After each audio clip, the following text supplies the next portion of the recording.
ఎన్టీఆర్ జిల్లా వసవాయి మండలం డబ్బాకుపల్లి గ్రామానికి చెందిన సయ్యద్ ఇస్మాయిల్ను గొలుసు దొంగతనం కేసులో పోలీసులు అదుపులోకి తీసుకుని చితకబాదినట్లుగా ఆరోపణలు వెలువెత్తాయి. అక్రమ నిర్బంధంపై ఇస్మాయిల్ తల్లి హలీమా హైకోర్టులో పిటిషన్ దాఖలు చేసింది. దీంతో పోలీసులు జగ్గయ్యపేట తొర్రగుంటపాలెం వద్ద బంధువుల ఇంటికి సమీపంలోని ఇస్మాయిల్ను వదిలి వెళ్లినట్లుగా సమాచారం. తీవ్ర గాయాలతో ఉన్న ఇస్మాయిల్ను బంధువులు ప్రభుత్వ ఆసుపత్రికి తరలించారు.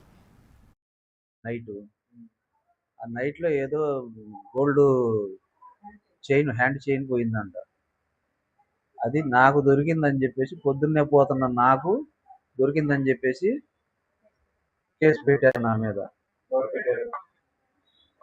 అనుమానం కేసు కింద నన్ను తీసుకెళ్లి ఎంక్వైరీ అని చెప్పేసి కేసు వచ్చాయి. చిన్న బాలకృష్ణ వాళ్ళు అంటారు, సాకుల వాళ్ళ పిల్లగాడు వాళ్ళు వచ్చి పెట్టారు. వాళ్ళు చెప్పారంటే వీళ్ళు వచ్చి కానిస్టేబుల్ వచ్చి తీసుకెళ్లారు. నన్ను చిన్న ఎంక్వైరీ ఉంది రాండి అని చెప్పేసి తీసుకెళ్లి అక్కడే కూర్చోబెట్టారు.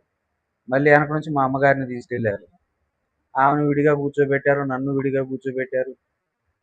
ఒక రోజు 2 రోజులు అట్లా కూర్చోబెట్టి అక్కడ ఇబ్బంది పెట్టారు మమ్మల్ని బాగా. మళ్ళీ జగ్గయ్యపేట సిఐ గారి ఆఫీస్కి తీసుకెళ్లారు. అక్కడ అక్కడ అక్కడ 3 రోజుల నుంచి నానా చిత్రహింసలు పెట్టారు సార్.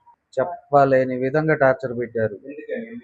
ఆ గోల్డ్ చైన్ నువ్వే తీసావు చెప్పవని, ఎక్కడ ఉందో చెప్పు అని చిత్రహింసలు పెట్టారు. ఆ గోల్డ్ చైన్ సంగతే మాకు తెలియదండి అన్నా కూడా వినలేదు. 4 రోజుల నుంచి తినటానికి తిండి సరిగ్గా ఉండదు, తాగటానికి నీళ్లు సరిగ్గా ఉండదు. నా పరువు తీసి నన్ను అన్యాయంగా బజార్కి ఇచ్చారు. ఏం చేయాలో తెలియని పొజిషన్లో నన్ను ఏ పనికి రాకుండా చేసేసారు. ఊళ్ళో పరువు లేదు, దొంగోడు అని చెప్పేసి ఊళ్ళో పరువు తీసేశారు. ఏం చేయాలో కూడా అర్థం కాని పొజిషన్లో నన్ను నిలబెట్టారు. ఇప్పుడు